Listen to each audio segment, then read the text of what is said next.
wabarakatuh. Pada video ini saya akan mempresentasikan salah satu tugas dari mata kuliah dasar presentasi arsitektur. Sebelumnya, perkenalkan, nama saya Nazarina Hansaha. Saya mahasiswa dari jurusan Teknik Arsitektur UIN Maulana Malik Ibrahim Malang dengan NIM 230606110040. Nah, pada mata kuliah ini saya berada di kelas J dengan dosen pengampunya yaitu Bu Fiska Ramadhani Ahmad. Pada tugas kali ini saya menggambar salah satu objek bangunan yaitu yang dikenal dengan nama Flick House. Flick House sendiri adalah bangunan yang berlokasi di daerah Cinere, Kota Depok, Jawa Barat, dan bangunan ini memiliki luas 309 meter persegi dengan 2 lantai, dan bangunan ini didesain oleh arsitektur desain Delusion Design. Nah, Flick House sendiri mempunyai kesan bangunan atau desain bangunan yang sederhana dan hangat, karena Flick House ini menggunakan bahan utama yaitu batu bata ekspos. Batu bata ekspos sendiri secara filosofi memberikan kesan kesederhanaan dan warna orange-nya memberikan kesan kehangatan. Dan Flick House sendiri mempunyai konsep utamanya yaitu green architecture. Konsep ini bertujuan untuk mengatur aliran udara dan cahaya dengan baik. Konsep ini diterapkan pada bangunan ini secara indoor maupun outdoor. Baik, di sini saya akan menjelaskan gambar denah pada bangunan Flick House, yang dimana bangunan ini memiliki 2 lantai. Di sini saya menggambarkan denah lantai 1 dan lantai 2-nya. Nah, untuk penggambaran ini saya menggunakan skala 1:70 dari ukuran aslinya, dan kita bisa melihat di sini bahwa di bangunan ini terdapat area taman utama, kemudian ada area taman yang lebih kecil, lalu di sini ada teras utama, kemudian ada kolam, dan di sini ada teras kendaraan atau bisa disebut carport, lalu di sini ada garasi, dan masuk ke dalam bangunannya ada ruang utama yang bisa dibilang area sini itu disebut area ruang tamu, dan pada bagian sedikit ke tengah itu disebut area tengah. Lalu di sini juga terdapat taman di dalam ruangan, ada di sebelah tengah ruangan dan ada di bagian dekat garasi. Lalu di sini juga ada tempat wudhu dan area sholat.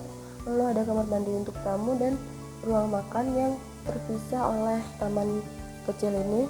Lalu di sini ada dapur, dan di dekat dapur ada kamar mandi, kemudian juga ada kamar untuk asisten rumah tangga. Lalu terdapat tangga juga yang menuju lantai 2. Kemudian di bagian sini juga ada kamar utama yang juga memiliki kamar mandi utama yang disekat oleh lemari kaca. Jadi di sini ada lemari kaca yang menutupi kamar mandi utama ini. Lalu bagian luarnya terdapat teras pribadi dari kamar utama ini. Lanjut, di sini ada tangga menuju lantai 2. Lantai 2 di sini terdapat 4 kamar, yang dimana antar kamarnya itu memiliki kamar mandi. Jadi ada 4 kamar dan 2 kamar mandi. Kemudian pada sebelah kamarnya itu ada teras yang tidak terlalu luas, yang di sini juga ada taman, namun disebut dengan taman terapung gitu. Lalu ada ruang multifungsi. Di sini juga ada ruang pelayanan. Ruang pelayanan ini untuk menjemur pakaian ataupun mencuci baju. Dan di sini ada tangga yang terhubung ke dapur di lantai 1. Lalu di sini kenapa digambarkan transparan? Karena pada area taman di lantai 1 ini atasnya tidak tertutup, jadi langsung terkena oleh cahaya matahari dari luar. Jadi untuk penggambaran di lantai 2-nya saya menggambarkan dengan transparan. Begitupun pada area taman ini. Taman ini pun juga di atasnya memiliki kaca, walaupun di tengah ruangan tapi atasnya itu kaca. Jadi kalau digambarkan dari lantai 2 pun juga transparan gitu. Lalu di sini juga ada area luar atau rooftopnya yang cukup luas. Kemudian di sini juga ada taman kecil di lantai 2-nya seperti ini. Lalu juga ada teras yang dimana juga ada ini bagian tanaman hijau juga seperti itu. Nah, selanjutnya di sini saya menggambar tampak depan dan tampak samping sebelah barat bangunan. Nah, ini tampak depannya saya menggunakan skala 1:60 dan tampak sampingnya juga skala 1:60.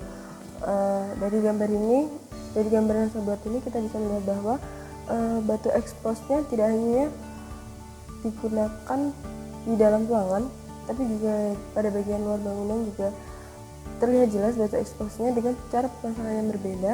Kita juga bisa melihat banyak tanaman-tanaman hijau yang mungkin memberikan udara yang baik bagi bangunan ini atau dapat mengalirkan udara yang baik untuk bangunan ini, untuk area bangunan ini. Dan kita juga bisa melihat di sini perbandingan antara manusianya dan bangunan ini dengan bagi bangunannya, lalu juga ada perbandingan untuk kendaraan mobilnya. Selanjutnya saya di sini menggambar potongan AA dan potongan BB dari bangunan tersebut. Di sini saya menggunakan skala 1:60 untuk kedua potongan ini, dan potongan AA sendiri saya mengambilnya dari tengah bangunan mengarah ke arah selatan, lalu untuk potongan BB-nya ini juga dari tengah bangunan mengarah ke timur, mengarah ke arah timur. Nah, di sini kita bisa melihat ketinggian dari bangunan tersebut, yang dimana antara tapak dan lantai, tapak tanah dengan lantainya itu memiliki jarak 30 cm. Lalu untuk ketinggian dari lantai 1 ke lantai 2 nya sendiri juga memiliki jarak ketinggian 4 meter. Lalu dari lantai 2 ke arah ke ringbaknya itu memiliki jarak ketinggian 4 meter juga. Kemudian dari ringbaknya ke atap paling atasnya, atap bagian atas terluarnya itu memiliki jarak 1 meter. Jadi totalnya dari tapak ke atap paling atas itu memiliki ketinggian 9 meter. Selanjutnya di sini saya menggambar side plan dengan skala 1:200 dari atas bangunannya. Jadi kita bisa melihat tampak atas dari bangunan tersebut. Di sini bangunan utamanya berada di tengah-tengah gambar. Lalu di sekitar bangunannya ada area jalan raya, taman, kemudian ada rumah tetangga, dan di sini ada toko. Bisa kita lihat di legendanya. Lalu di sini kita juga bisa melihat bahwa atap di sini itu tidak sepenuhnya menutup bangunan, jadi hanya beberapa bagian saja. Namun bagian lainnya itu ada yang di dak dan ada bagian rooftopnya yang dimana terdapat naungan, tapi naungannya tidak tertutup tapi transparan, jadi matahari itu bisa masih bisa masuk gitu. Selanjutnya di sini saya menggambar layout plan yang saya menggunakan skala 1:200 untuk penyebarannya, dan sebenarnya layout plan sendiri itu hampir sama dengan set plan, namun bedanya layout plan ini diambil dari 1 meter dari tapak. Nah, jadi kita bisa melihat bangunannya dengan isinya gitu. Kita bisa melihat denah bangunan ini beserta sekitar bangunannya, dan untuk pepohonannya sendiri juga digambarkan dengan batang yang terlihat. Namun untuk rumah tetangga, toko itu tidak bisa diperlihatkan bagian dalam bangunannya karena kita hanya berfokus pada dalam bangunan utamanya. Selanjutnya di sini saya menggambar perspektif interior 1 titik lenyap.